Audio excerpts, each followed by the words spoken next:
Good morning, viewers. Welcome to ST Money's Morning News, your weekday business news channel. It is Monday morning, September 30, 2024, and I'm your host, Sunil Thakker of Sunny Talks Money. Let's roll.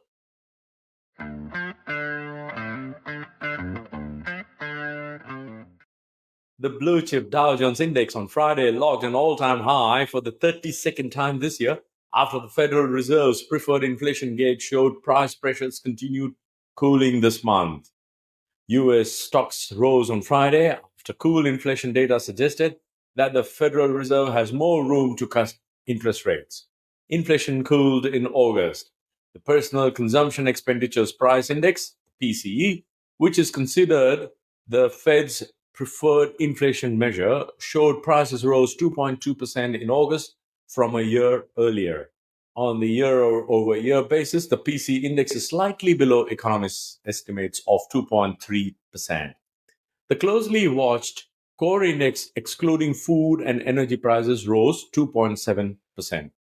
The Dow Jones Industrial Average rose 137 points, or 0.33%, to 42,313. The S&P 500 fell 7 points, or 0.13%, to 5,738. And the Nasdaq Composite fell 70 points, or 0.39%, to 18,119. All three major U.S. stock indexes posted a third straight week of gains. Led by biotech giant Amgen and oil producers Chevron, Dow is on track for its best performance in September since 2012. Elsewhere, global stock index also reached a record high, helped by China's stimulus boost, and European shares posted an all-time high close. MSCI's gauge of stocks across the globe rose 2.15 points, or 0.25%, to 852 and hit an intraday record high.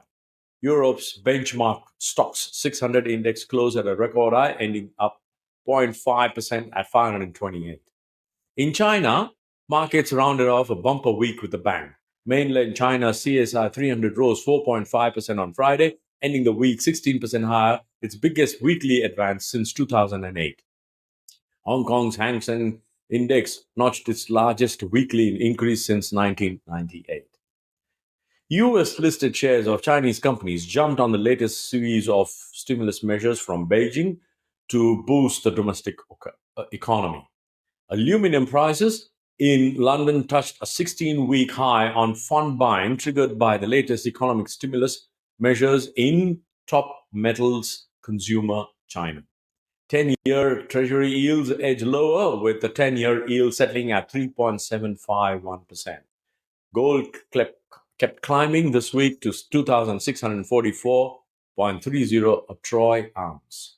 The dollar weakened. The greenback traded near its lowest value against a basket of currencies since July 2023. The dollar index, which measures the greenback against a basket of currencies including the yen and euro, was down 0.71% at 100.43.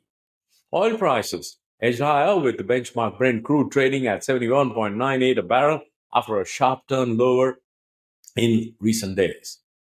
Looking ahead to next week, investors will be laser focused on the September jobs report set to be released this Friday. That's it for today, folks. See you tomorrow morning. In the meantime, let us know in the comment section what are your thoughts for the market. Happy investing, stay inspired, and remember, it is all about money.